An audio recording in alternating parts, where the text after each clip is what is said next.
Use of inert electrode ही कर रहे हैं, उसके बाद फिर जाएंगे एक्टिव इलेक्ट्रोड। तो इनर्ट इलेक्ट्रोड में हम लोग किसके बारे में पढ़ने वाले हैं? इलेक्ट्रोलाइसिस ऑफ मोल्टेन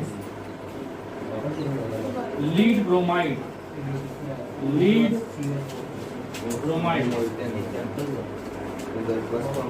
तो लीड ब्रोमाइड क्या हो जाता है? PbBr2। ये फॉर्मूला है लीड ब्रोमाइड का। तो हम लोग यहाँ पे जो इलेक्ट्रोलाइट लेंगे वो क्या लेंगे? Lead bromide. कौन सा स्टेट में रहेगा वो? मोल्टेन स्टेट में रहेगा। और हम लोग जो यहाँ पे एनोड और कैथोड लेंगे वो क्योंकि इनर्ट इलेक्ट्रोड यूज कर रहे हैं तो इनर्ट में से ही कोई लेंगे। इनर्ट में क्या क्या आता है? आयरन आता है, ग्रेफाइट आता है और प्लेटिनम आता है। तो आप प्लेटिनम भी लेके कर सकते हो, लेकिन प्लेटिनम एक तरह से बहुत कॉस्टली है, समझ में आ रहा है? तो सस्ता में निपटाने के लिए क्या लिया जाएगा? आयरन और ग्रेफाइट लिया है। तो यहाँ पे एनोड क्या लिया गया है? एनोड ले सकते हो आप ग्रेफाइट और आयरन, और कैथोड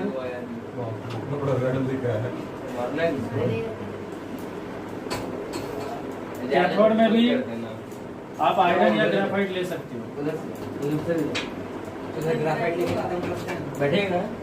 मतलब आप दोनों में से कुछ भी ले सकते हो, ठीक है। नेक्स्ट है आपका इलेक्ट्रोलाइट। तो इलेक्ट्रोलाइट में क्या लिया जाएगा? क्योंकि इलेक्ट्रोलाइट तो उसी को लिया जाएगा जिसका हम लोग इलेक्ट्रोलाइसिस करेंगे। यहाँ पे मोल्टेन लीड ब्रोमाइड लिया जा रहा है, तो PbBr2 मोल्टेन।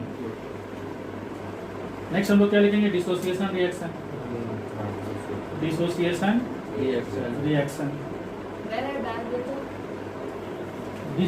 रिएक्शन में क्या होगा? PbBr2 जब हम लोग इसको मेल्ट करेंगे तो टूट के क्या बन जाएगा? Pb2 प्लस और Br माइनस। अब क्योंकि 2 Br है तो 2 Br लिख देते हैं। यहाँ तक समझ में आया? ओके। अब रिएक्शन एट एनोड।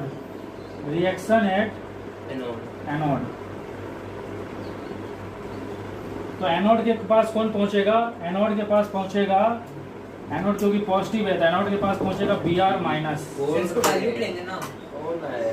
हाँ डाइल्यूट लेंगे ना? इसको PbBr2 डाइल्यूट तो मोल्टेन हो गया।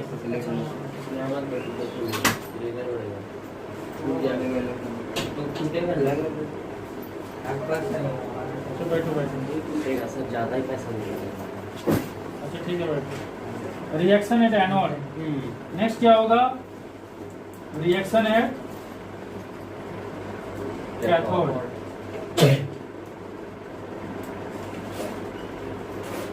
तो कैथोड के पास कौन पहुंचेगा? Pb2 plus. अब एनोड के पास जो Br माइनस पहुंचेगा वो Br माइनस क्या करेगा? अपना एक इलेक्ट्रॉन खो के क्या बन जाएगा? Br। अब Br क्योंकि नॉन मेटल है और नॉन मेटल का कुछ लिस्ट बता दे रहा हूँ, जैसे सल्फर, फॉस्फोरस और कार्बन, ये हमेशा कौन सा स्टेट में रहता है? Mono atomic. समझ में आया? मतलब ये हमेशा मोनो एटॉमिक मॉलिक्यूल बना है। हाँ। और दूसरा है आपका fluorine, bromine, iodine, oxygen, nitrogen, ये सब जितने भी होते हैं ये सब डायटोमिक होते हैं। तो Br जो है ना Br फॉर्म में नहीं रहेगा, ये डायटोमिक स्टेट में चले जाएगा। तो ये Br क्या होगा? और एक Br के साथ जुड़ के बन जाएगा Br2 गैस बन जाएगा और ये एनोड के पास रिलीज होगा, ब्रोमीन गैस बन जाएगा। लीड जो है Pb2 प्लस, ये क्या करेगा? 2 इलेक्ट्रॉन गेन करेगा और क्या बन जाएगा? Pb। तो ये भी डिस्चार्ज हो गया कैथोड के पास। तो आप इसमें देख सकते हो कि इसमें एनोड और कैथोड रिएक्शन में कुछ भी मतलब एनोड और रिएक्शन में कोई रोल नहीं है। उनका काम है बस डिस्चार्ज कराना। तो हम ऑलरेडी बताए थे जब भी आप इनर्ट इलेक्ट्रोड यूज करोगे तो उसका काम क्या होगा कि सिर्फ एनोड और कैथोड के पास क्या करवाना है? डिस्चार्ज करवाना है। मतलब जो इलेक्ट्रोलाइट जिस आयन से बना है उसको उस आयन का क्या करना है?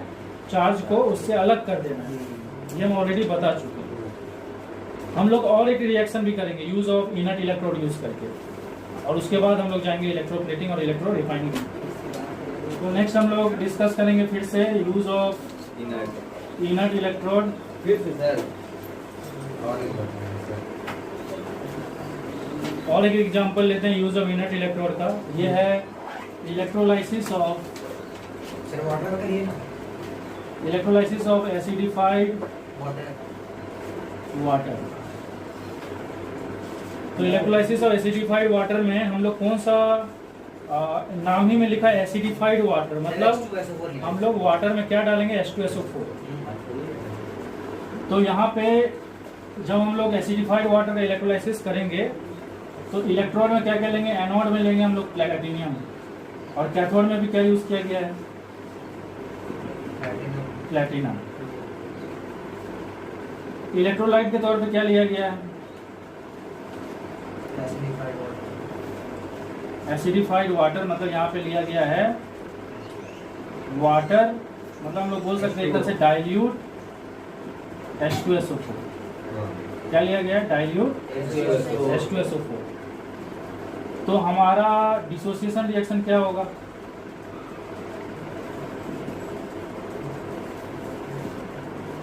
डिसोसिएशन रिएक्शन हो जाएगा H2SO4 टूट के क्या बन जाएगा H प्लस और SO4 2 माइनस, और क्योंकि डाइल्यूट है जिसमें वाटर भी है तो H2O टूट के क्या बन जाएगा H प्लस और OH माइनस।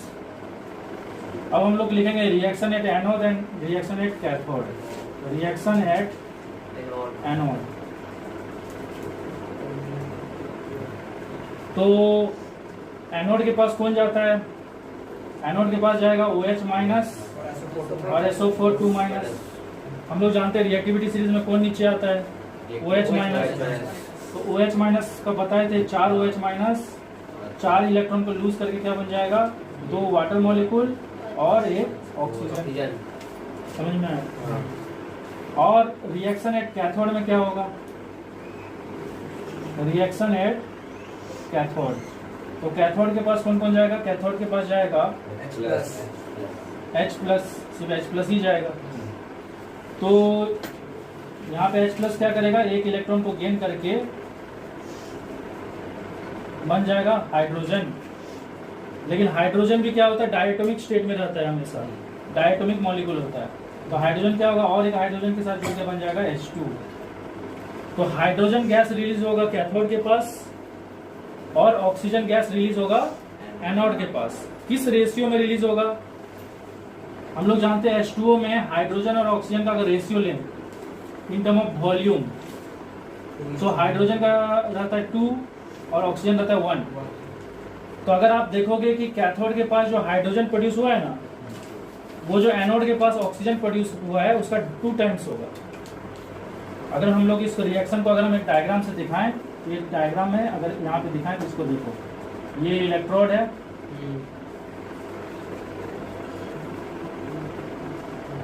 और ये हो गया हमारा प्लैटिनियम इलेक्ट्रोड, ये भी हो गया हमारा प्लैटिनियम इलेक्ट्रोड, और इसको हम लोग सप्लाई दे रहे हैं, इधर पॉजिटिव इधर नेगेटिव। इसमें पानी में हमारा ये पॉजिटिव है, तो ये हो गया हमारा एनोड, और ये हो गया नेगेटिव, तो ये हो गया हमारा कैथोड। ठीक है, और यहाँ पे पॉजिटिव के पास कौन कौन पहुंचेगा, हाँ OH माइनस और SO4 2 माइनस, और डिस्चार्ज कौन होगा OH माइनस। यहाँ पे क्या प्रोड्यूस करेगा, ऑक्सीजन। ठीक है, और उसी तरह से H प्लस किसके पास जाएगा, कैथोड के पास, और यहाँ पे क्या प्रोड्यूस करेगा, हाइड्रोजन।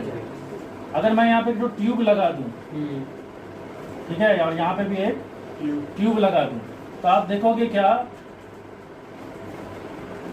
ठीक है, इस ट्यूब में क्या देखोगे कि इसमें मतलब इधर क्या प्रोड्यूस हो रहा है, ऑक्सीजन ना, और इधर क्या प्रोड्यूस हो रहा है, हाइड्रोजन प्रोड्यूस हो रहा है। तो इस ट्यूब में आप देखोगे ना, क्योंकि ट्यूब थोड़ा सा कैपिलरी प्रॉपर्टी शो करेगा, तो जब भी कोई ट्यूब यूज करते हैं उसमें क्या होता है, वाटर का लेवल थोड़ा बढ़ जाता है।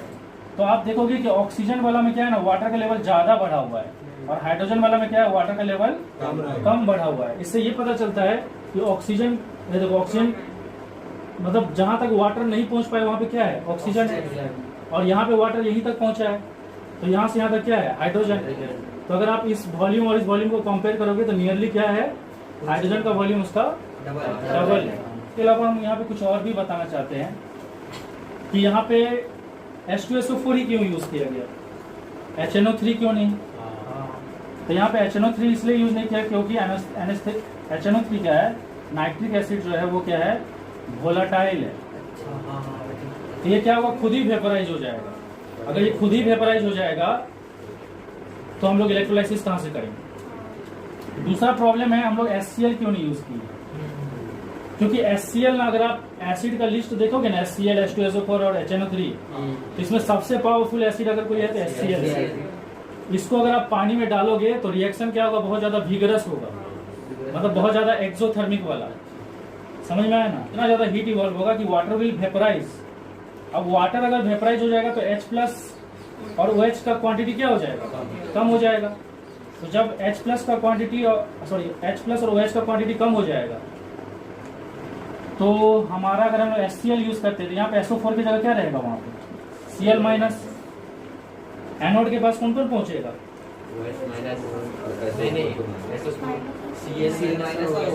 हाँ यहाँ पे पहुंचेगा Cl- और OH- भी पहुंचेगा। लेकिन क्योंकि रिएक्शन बहुत ज्यादा ही विगरस था, एक्सोथर्मिक था, तो ज्यादातर तो वाटर वेपराइज हो गया ना, तो उससे OH का क्वांटिटी क्या हो जाएगा, तो यहाँ पे OH भी पहुंचेगा और Cl- भी पहुंचेगा, लेकिन ज्यादा Cl है। और हम लोग पढ़े हैं कि जिसका कंसंट्रेशन ज्यादा होता है वो डिस्चार्ज होता है। तो यहाँ पे OH नहीं डिस्चार्ज होगा, क्या डिस्चार्ज होगा, Cl डिस्चार्ज होगा। हम क्या बोल रहे समझ में आया, H2CO, अरे वो सब तो वीक एसिड है, कम्प्लीटली डिसोसिएट ही नहीं होगा। हम लोग तो ऐसा चीज यूज करेंगे ना जो पानी मिला के कम्प्लीटली डिसोसिएट हो जाए, वो सब तो वीक एसिड में आता है। स्ट्रॉन्ग एसिड में तो 3 ही आता है ना, HCl, HNO3 और H2। अच्छा ठीक है, लिखिए ठीक। ओके, तो अभी हम लोग पढ़ेंगे use of active electrode, use of active electrode. Okay, इसमें हम लोग सबसे पहले क्या चीज के बारे में पढ़ेंगे, इलेक्ट्रो रिफाइनिंग के बारे में, क्योंकि इलेक्ट्रोप्लेटिंग में 2 एग्जाम्पल है, तो इलेक्ट्रो रिफाइनिंग में एक ही एग्जाम्पल है, तो उसी के बारे में पहले पढ़ेंगे। इलेक्ट्रो रिफाइनिंग, इलेक्ट्रो रिफाइनिंग में क्या किया जाता है, it is a method to extract pure metal from impure metal. इसमें हम लोग क्या करते हैं, प्योर मेटल को एक्सट्रैक्ट करते हैं, किससे, इम्प्योर मेटल से। इसमें हम लोग को कुछ कंडीशन को ओबे करना है। पहला कंडीशन कि एनोड हमेशा इम्प्योर मेटल होना चाहिए। क्यों होना चाहिए उसको हम जब रिएक्शन बताएंगे तब समझ में आ जाएगा। तो एनोड हमेशा क्या होना चाहिए, इम्प्योर मेटल होना चाहिए, और ये हमेशा थिक होता है, मोटा रहता है, क्योंकि उसमें बहुत सारा इम्प्योरिटीज है। और कैथोड जो होना चाहिए वो प्योर मेटल होना चाहिए। और कैथोड क्योंकि प्योर मेटल रहता है तो हम लोग ज्यादा नहीं लेते हैं, तो कम ही लेते हैं, इसलिए थिन रहता है। देखो यहाँ क्या लिखे हैं, अब लोग जो भी इलेक्ट्रोलाइट लेते हैं तो उसका जो कैटायन होना चाहिए, इलेक्ट्रोलाइट का जो कैटायन होना चाहिए, समझ में आ रहा है, वो कैटायन उसी मेटल से बना होना चाहिए जिस मेटल से क्या बना हुआ है, एनोड। तो यहाँ पे हम लोग पढ़ रहे हैं इलेक्ट्रो रिफाइनिंग ऑफ कॉपर। तो हम लोग एनोड क्या लेंगे,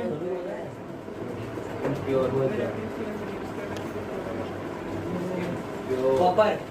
एनोड क्या लेंगे, कॉपर। लेकिन कौन सा कॉपर, इम्प्योर कॉपर। कैथोड क्या लेंगे, प्योर कॉपर। इलेक्ट्रोलाइट क्या लेंगे, इलेक्ट्रोलाइट में वही कैटायन होना चाहिए वही कैटायन होना चाहिए, मतलब उस मेटल का कैटायन होना चाहिए जिस मेटल से एनोड बना है। तो it should contain copper, copper तो पक्का कंटेन होना चाहिए। तो यहाँ पे हम लोग लेंगे कॉपर सल्फेट एक्वस, ठीक है। तो यहाँ पे देखो कॉपर है, तो मतलब यहाँ पे जो कैटायन यूज हो रहा है वो वही मेटल है जिससे हमारा एनोड बना हुआ है। उसके बाद हम लोग लिखेंगे dissociation reaction, dissociation reaction. Dissociation reaction में क्या होगा, कॉपर सल्फेट जो है वो टूट के बन जाएगा कॉपर 2+ और SO4 2-। और क्योंकि एक्वस है तो वाटर भी है इसमें, तो वाटर टूट के बन जाएगा H+ और OH-। अब हमारा लिखेंगे reaction at anode, reaction at anode, और यहां लिखते हैं हम लोग रिएक्शन एट कैथोड,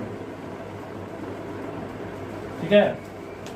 कैथोड के पास कौन कौन जाएगा, कैथोड के पास जाएगा कैथोड के पास जाएगा Cu2+ और H+, ठीक है।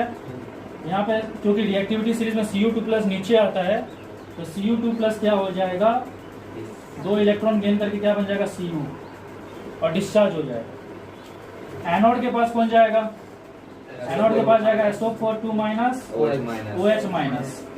लेकिन यहाँ पे कोई भी डिस्चार्ज नहीं होगा, नो डिस्चार्ज। क्यों नहीं होगा, इसको आप समझाने के लिए हम डायग्राम से समझा रहे हैं, थोड़ा ध्यान से देखना।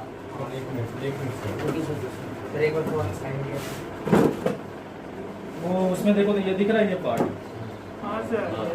अच्छा ठीक है। तो हम यहाँ पे डायग्राम बना रहे हैं, जैसे पिछला वाला में क्या हुआ था, वो डायग्राम देख ही नहीं रहा, ऊपर चल गया। इसमें भी कट रहा है क्या, नहीं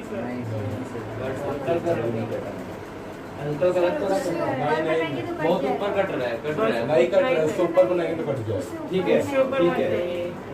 तो ये है हमारा इम्प्योर, इसको थोड़ा पतला बनाते हैं।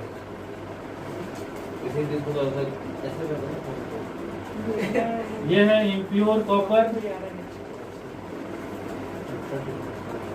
और ये है प्योर कॉपर। ये है पॉजिटिव और ये है नेगेटिव। और ये हम लोग का इलेक्ट्रोलाइट है। इलेक्ट्रोलाइट में एनोड के पास कौन कौन जाएगा, एनोड मतलब पॉजिटिव, पॉजिटिव के पास कौन कौन जाएगा, SO4 2- और OH-। और कैथोड के पास कौन जाएगा, Cu2+ और H+।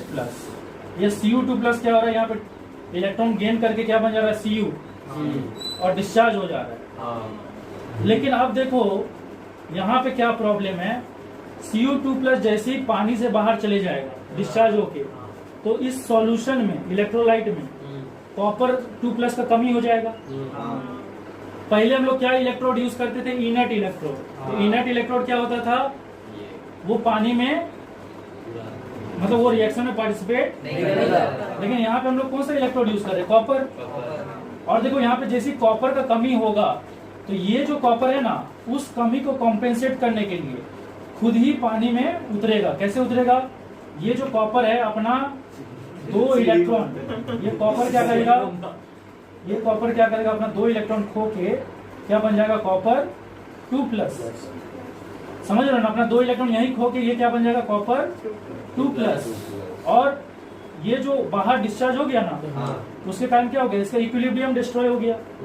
और इसमें एक पहले कॉपर का एक पार्टिकुलर क्वांटिटी था, मतलब हर सल्फेट के लिए एक कॉपर था। लेकिन क्योंकि कॉपर डिस्चार्ज हो गया है तो इसमें कॉपर का कमी हो गया, तो उस कमी को कॉम्पेंसेट करने के लिए ये कॉपर क्या होगा, पानी में उतरेगा, कॉपर 2+ बन गया।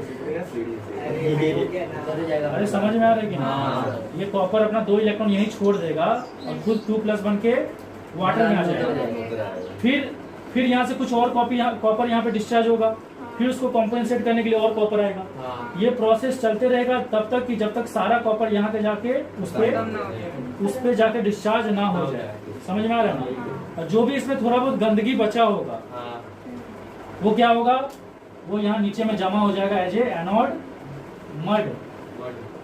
अब मेरा बात सुनो, अब क्योंकि ये कॉपर खुद ही पानी में आ जा रहा है, ये कॉपर खुद ही पानी में आ जा रहा है, तो ये किसी और को डिस्चार्ज करवा पाएगा क्या, नहीं। क्योंकि ये किसी और को डिस्चार्ज कब करवाएगा, जब ये अपना जगह पे ही रहेगा।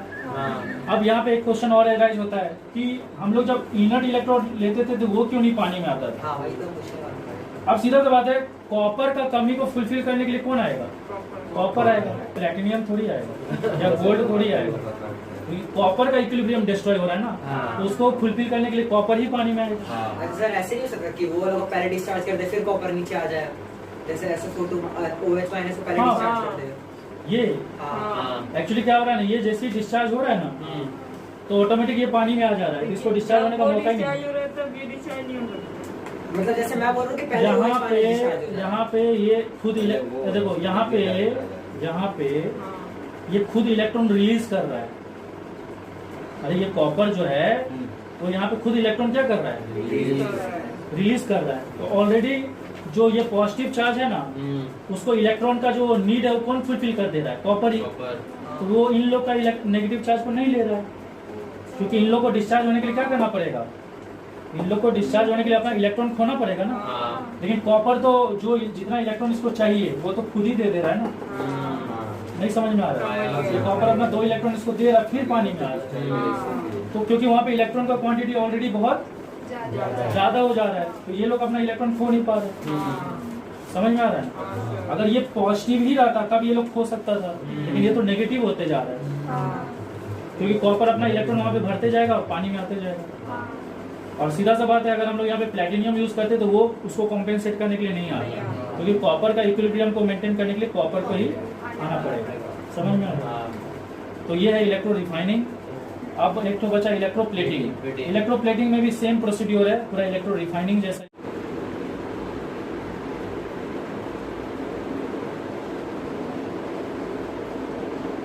तो हम लोग अभी डिस्कस करेंगे इलेक्ट्रो प्लेटिंग के बारे में। इलेक्ट्रो प्लेटिंग में हम लोग क्या करते हैं, हम लोग एक सुपीरियर मेटल को किसी बेसर मेटल के ऊपर उसका प्लेटिंग करते हैं। मतलब सोच लो एक मेटल है, उसके ऊपर अगर हम लोग किसी और मेटल का लेयर को डालते हैं तो उसको इलेक्ट्रो प्लेटिंग बोलते हैं। जिस मेटल का लेयर हम लोग डालेंगे उसको बोलते हैं सुपीरियर मेटल, और जिस मेटल के ऊपर डालेंगे उसको बोलते हैं बेसर मेटल। तो मान लो जैसे ये मेरा हाथ है, ये बेसर मेटल है, और इसके ऊपर मैं इस मेटल का लेयर को डाला, तो ये हो गया बेसर मेटल और ये हो गया सुपीरियर मेटल। तो इसीलिए इसका डेफिनेशन होता है deposition of superior metal over बेसर मेटल। बेसर मेटल को आप आर्टिकल भी बोल सकते हैं। तो जिस आर्टिकल के ऊपर किसी और मेटल का लेयर डालेंगे, तो जिस मेटल का लेयर डालेंगे उसको बोलते हैं सुपीरियर मेटल, और जिसके ऊपर डालते हैं उसको आप बेसर मेटल भी बोल सकते हो और आर्टिकल भी बोल सकते हो। तो जनरली हम लोग सुपीरियर मेटल के तौर पे क्या क्या चीज़ यूज़ करते हैं, तो सुपीरियर मेटल के तौर पे यूज़ किया जाता है निकेल, सिल्वर, क्रोमियम और गोल्ड। इनको यूज़ किया जाता है एज ए सुपीरियर मेटल। जिसके ऊपर हम लोग प्लेटिंग करते हैं वो होता है बेसर मेटल। तो बेसर मेटल के तौर पे यूज़ होता है आयरन, कॉपर, ब्रास। तो ब्रास यहाँ पे एक एलॉय है, और इनके अलावा कोई और भी आर्टिकल हो सकता है, तो एनी अदर आर्टिकल कोई और मेटल को भी हम लोग यूज़ कर सकते हैं, एनी अदर आर्टिकल। तो इसमें इलेक्ट्रोप्लेटिंग करने टाइम कुछ नियम को फॉलो करना पड़ेगा, कुछ रूल्स को फॉलो करना पड़ेगा। सबसे पहला रूल, जो आपका एनोड होगा, एनोड जो होगा वो सुपीरियर मेटल होना चाहिए। सुपीरियर मेटल होना चाहिए, मतलब एनोड वो मेटल होना चाहिए जिसका प्लेटिंग हम लोग को करना है। और कैथोड जो होगा वो बेसर मेटल होना चाहिए। बेसर मेटल, या आप बोल सकते हो कोई आर्टिकल, नहीं आर्टिकल। तो कैथोड हमेशा बेसर मेटल होना चाहिए जिसके ऊपर हम लोग को प्लेटिंग करना है। तो कैथोड उस मेटल से बना होगा जिसके ऊपर हम लोग को प्लेटिंग करना है, और एनोड उस मेटल से बना होगा जिसका प्लेटिंग हम करेंगे। तो जिसके ऊपर प्लेटिंग होगा वो होगा कैथोड, और जिसका प्लेटिंग होगा वो होगा एनोड। नेक्स्ट होता है इलेक्ट्रोलाइट। तो इलेक्ट्रोलाइट क्या लेना है, तो इलेक्ट्रोलाइट जो होगा वो ऐसा सॉल्ट का होना चाहिए जिस सॉल्ट में जो कैटायन होगा वो कैटायन उस मेटल से बना होना चाहिए जिस मेटल से एनोड बना है। फिर से मैं रिपीट कर रहा हूँ, इलेक्ट्रोलाइट मतलब हो गया सॉल्यूशन, या तो मोल्टेन स्टेट रहेगा या एक्वा स्टेट रहेगा। एक्वा स्टेट रहेगा तो वाटर में सॉल्ट को मिक्स किया जाएगा, और मोल्टेन स्टेट रहेगा तो उसको मेल्ट किया जाएगा। तो जो भी सॉल्ट आप यूज करोगे उसका जो कैटायन पार्ट है, कैटायन पार्ट मतलब जो मेटेलिक पार्ट है, वो हमेशा वो मेटल होना चाहिए जिससे हमारा सुपीरियर मेटल बना हुआ है, मतलब एनोड बना हुआ है। तो आप इसको ऐसे लिख सकते हो, cation of salt used as electrolyte must be of same metal as used in anode. तो अगर आप इसको पढ़ोगे तो हम वही चीज लिखें कि कैटायन ऑफ सॉल्ट जो मतलब उस सॉल्ट का कैटायन जो salt as a electrolyte use हो रहा है वो उसी मेटल से बना होना चाहिए जिस मेटल से हमारा एनोड बना है। तो ये कंडीशन है। अब इस कंडीशन को लेके हम लोग दो चीज का इलेक्ट्रोप्लेटिंग के बारे में डिस्कस करेंगे। एक है निकेल का इलेक्ट्रोप्लेटिंग, निकेल, और दूसरा है सिल्वर।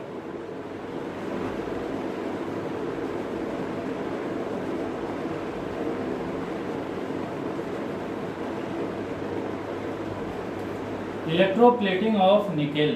तो सबसे पहले हम लोग निकेल का इलेक्ट्रोप्लेटिंग के बारे में डिस्कस करेंगे। तो क्योंकि हम लोग निकेल का इलेक्ट्रोप्लेटिंग कर रहे हैं तो हम लोग एनोड लेंगे, क्या लेंगे, एनोड निकेल ही लेंगे। आप इसको निकेल या निकल कुछ भी बोल सकते हो। कैथोड कुछ भी ले सकते हैं आप, तो एनी आर्टिकल। तो हम यहाँ पे सिर्फ आर्टिकल ही लिख रहे हैं, मतलब किसी के ऊपर भी हम लोग इलेक्ट्रोप्लेटिंग करेंगे। इलेक्ट्रोलाइट के बारे में हम आप लोग को ऑलरेडी बताए थे कि इलेक्ट्रोलाइट में जो सॉल्ट यूज होगा वो सॉल्ट का जो मेटेलिक पार्ट रहेगा मतलब कैटायन पार्ट वो इसी मेटल से बना होना चाहिए। तो इसीलिए हम लोग यहाँ पे लेंगे निकेल सल्फेट। अगर आप निकेल सल्फेट की जगह सोच लो निकेल क्लोराइड भी लेते हो कोई प्रॉब्लम नहीं है। तो यहाँ पे हम लोग लेंगे निकेल सल्फेट, और ये एक एक्वस सॉल्यूशन है, मतलब हम लोग निकेल सल्फेट को किससे मिला दिए हैं, पानी के साथ। ओके, अभी हम लोग हमारा एनोड हो गया, कैथोड हो गया, इलेक्ट्रोलाइट हो गया। नेक्स्ट हम लोग लिखते हैं डिसोसिएशन रिएक्शन। डिसोसिएशन रिएक्शन, तो डिसोसिएशन रिएक्शन में क्या होगा, निकेल सल्फेट जो है वो टूट के बन जाएगा Na2+ और SO4 2-, और क्योंकि इसमें वाटर भी है तो वाटर टूट के बन जाएगा H+ और OH-। अब हमारा एनोड के पास कौन कौन पहुंचेगा, तो reaction at anode, reaction at anode. Anode के पास पहुंचेगा आपका OH- और SO4 2-, और कैथोड के पास पहुंचेगा रिएक्शन एट कैथोड। तो कैथोड के पास पहुंचेगा Na2+ और H+। अब अगर आप रिएक्टिविटी सीरीज को ऑब्जर्व करोगे तो रिएक्टिविटी सीरीज में क्या होता है, ये रिएक्टिविटी सीरीज मैं लिख रहा हूं कैटायन का, कृष्णा, कार, मांगे, अल्टो, जेन, फरारी, फिर पब्लिक, फिर यहाँ पे हाइड्रोजन आएगा, फिर कुश्ती होगा आज पटना ऑडिटोरियम में। तो अगर आप रिएक्टिविटी सीरीज देखोगे तो निकेल का जो पोजीशन होता है वो आयरन और लीड के बीच में होता है, निकेल यहाँ पे लाई करता है। तो उस हिसाब से अगर देखा जाए तो निकेल और हाइड्रोजन में किसको डिस्चार्ज होना चाहिए, निकेल और हाइड्रोजन में हाइड्रोजन को डिस्चार्ज होना चाहिए, क्योंकि हाइड्रोजन रिएक्टिविटी सीरीज में नीचे आता है। लेकिन क्योंकि हम लोग को निकेल का प्लेटिंग करना है तो निकेल तो डिस्चार्ज नहीं होगा कैथोड के पास, क्योंकि रिएक्टिविटी सीरीज में हाइड्रोजन नीचे आता है तो हाइड्रोजन डिस्चार्ज होगा, तो कभी तो इलेक्ट्रोप्लेटिंग तब हो ही नहीं पाएगा। तो इसीलिए हम लोग जब ये निकेल सल्फेट सॉल्यूशन लेंगे तो it should be what, concentrated. ये कंसंट्रेटेड होना चाहिए, क्योंकि अगर आप डाइल्यूट लोगे तो H+ डिस्चार्ज हो जाएगा, तो निकेल का इलेक्ट्रोप्लेटिंग कभी हो ही नहीं पाएगा। इसीलिए हम लोग कंसंट्रेटेड निकेल सल्फेट लेंगे। और हम लोग जानते हैं कि जब हम लोग कंसंट्रेटेड निकेल सल्फेट लेंगे तो सॉल्यूशन में निकेल और सल्फेट का कंसंट्रेशन क्या होगा, ज़्यादा होगा एज कम्पेयर टू H+ और OH-। और हम लोग कंसंट्रेशन के नियम के हिसाब से जानते हैं कि जिसका कंसंट्रेशन ज़्यादा होगा वो डिस्चार्ज होगा। यहाँ पे हम लोग पॉजिटिव सप्लाई दिए, यहाँ पे नेगेटिव सप्लाई दिए। और ये है हमारा एनोड जो है वो निकेल से बना हुआ है, और ये कोई आर्टिकल है, आर्टिकल मतलब कोई भी सब्सटेंस है। और यहाँ पे जो हम लोग सॉल्यूशन यूज़ कर रहे हैं वो है निकेल सल्फेट NiSO4, मतलब एज इलेक्ट्रोलाइट। और क्योंकि एक्वस सॉल्यूशन है तो यहाँ पे एनोड, क्योंकि ये साइड पॉजिटिव है, ये एनोड है और ये नेगेटिव है, तो एनोड के पास कौन कौन जाएगा, एनोड के पास जाएगा OH- और SO4 2-। और कैथोड, इधर वाला जो नेगेटिव है वो कैथोड है, कैथोड के पास जाएगा आपका Ni2+ और H+। क्योंकि Ni2+ का कंसंट्रेशन ज़्यादा है तो ये क्या होगा, 2 इलेक्ट्रॉन गेन करके यहाँ पे डिस्चार्ज हो जाएगा, जो कि हम यहाँ पे शो किए हैं। अब इस Ni2+ का जो कंसंट्रेशन है उसमें कमी आ गया सॉल्यूशन के अंदर, तो उसको कॉम्पेंसेट करने के लिए यहाँ पे जो Na है वो अपना 2 इलेक्ट्रॉन को यहाँ छोड़ेगा और वो खुद Ni2+ बन के क्या हो जाएगा, सॉल्यूशन में आ जाएगा। तो ये प्रोसेस चलते रहेगा। यहाँ का सॉल्यूशन का निकेल, सॉल्यूशन का जो निकेल है वो इस पर डिपॉजिट होते जाएगा कैथोड के ऊपर, और एनोड वाला जो निकेल है वो अपना इलेक्ट्रॉन को यहाँ छोड़ छोड़ के सॉल्यूशन में आते जाएगा। अब क्योंकि ये Na खुद सॉल्यूशन में आ जा रहा है, और ये जो पॉजिटिव चार्ज है उसका जो इलेक्ट्रॉन का नीड है वो ये Na ही फुलफिल कर दे रहा है, तो ये OH- और SO4 2- अपना इलेक्ट्रॉन को खो करके डिस्चार्ज नहीं हो पाएगा। तो इसीलिए यहाँ पे कोई डिस्चार्ज नहीं होगा, यहाँ का सिर्फ Na क्या होगा, सॉल्यूशन में आते जाएगा और सॉल्यूशन का Na इस पे जाके प्लेटिंग होते जाएगा, और ये प्रोसेस चलते जाएगा। फाइनली ये पूरा का पूरा जो एनोड है वो कैथोड के ऊपर क्या हो जाएगा, प्लेटिंग हो जाएगा, मतलब आर्टिकल के ऊपर निकेल नाम का जो एनोड है वो पूरा लेयर बन के डिपॉजिट हो जाएगा। तो यहाँ पे क्या होगा, नो डिस्चार्ज। तो ये अगर आप लोग को समझ में आ गया तो हम लोग और एक एग्जांपल लेंगे इलेक्ट्रोप्लेटिंग का। Electroplating with silver.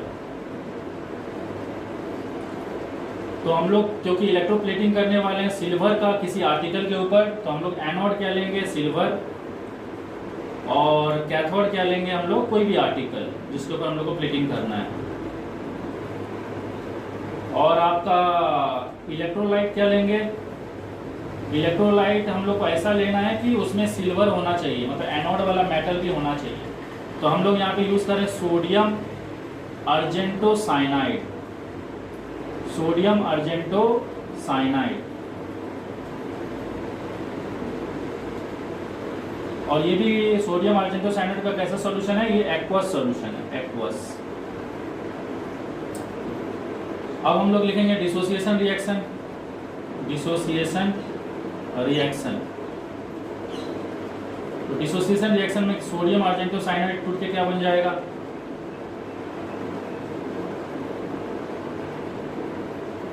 Na+ Ag+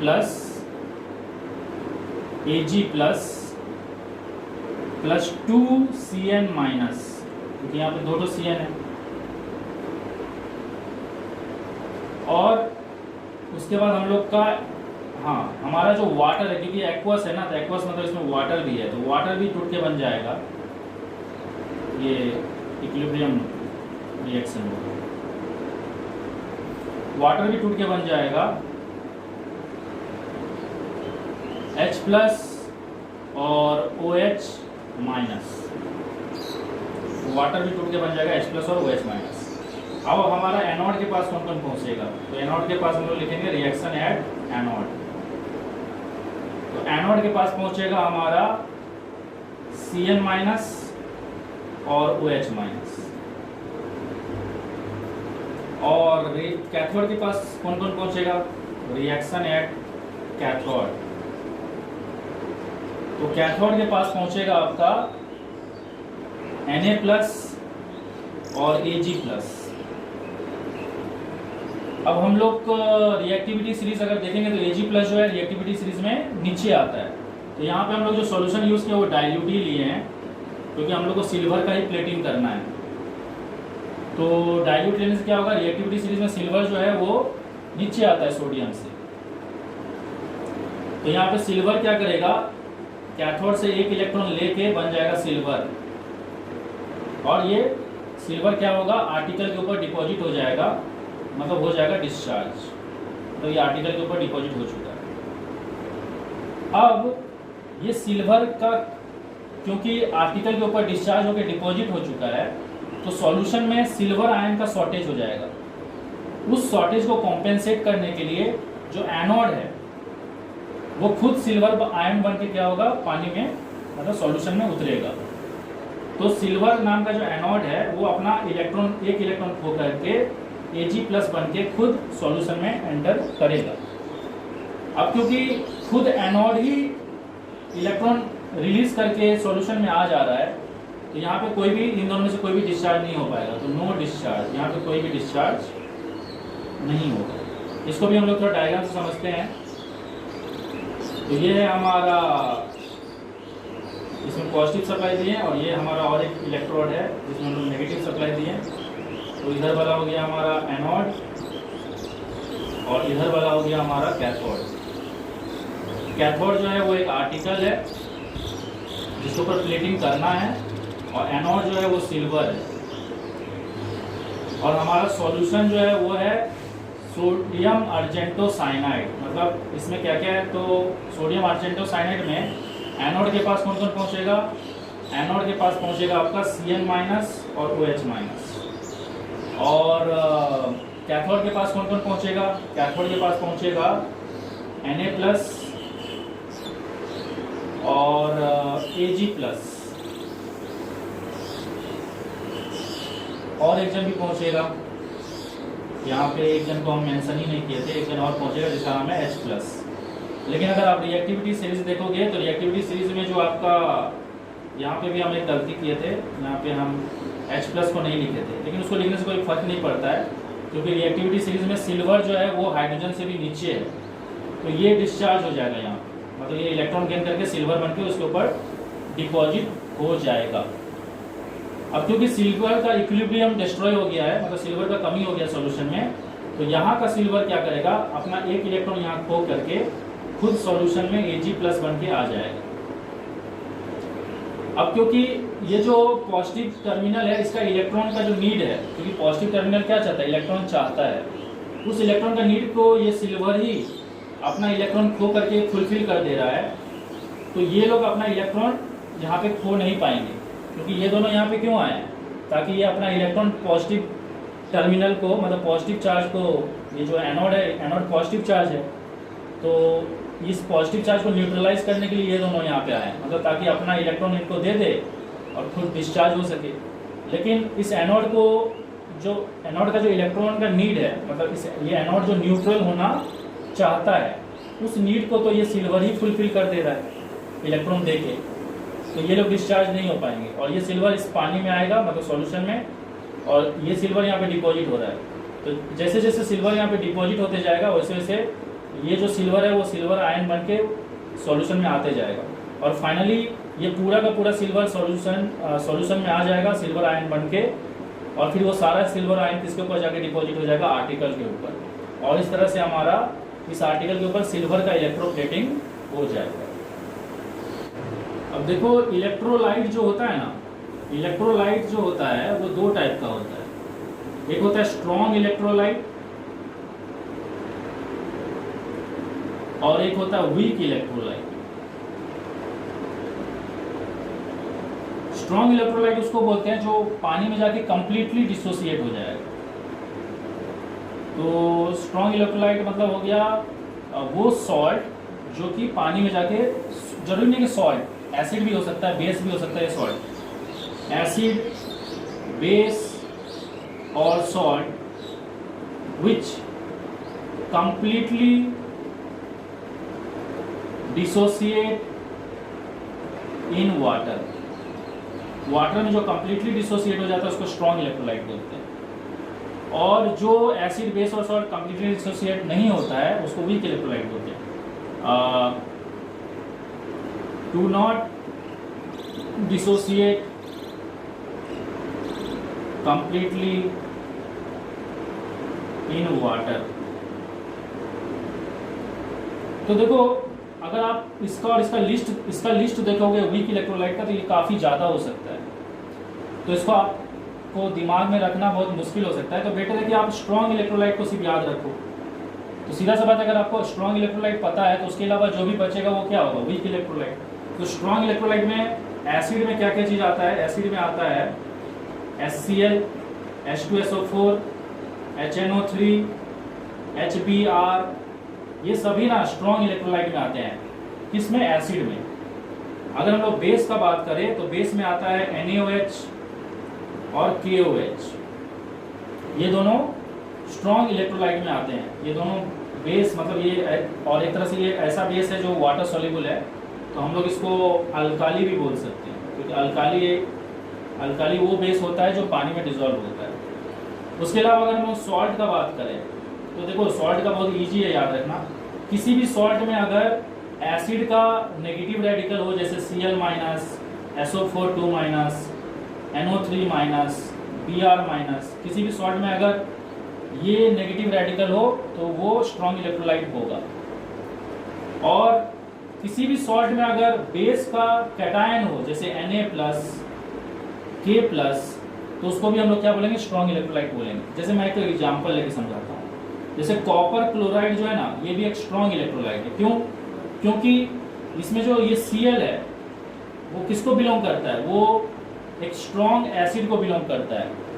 तो क्योंकि इस सॉल्ट में हमारा Cl माइनस है, मतलब स्ट्रॉन्ग एसिड का पार्ट है, इसलिए एक स्ट्रॉन्ग इलेक्ट्रोलाइट है। तो आपको ऐसे ही देखना, अगर किसी में ये सब चीज़ में से कुछ पाया जाएगा तो वो स्ट्रॉन्ग इलेक्ट्रोलाइट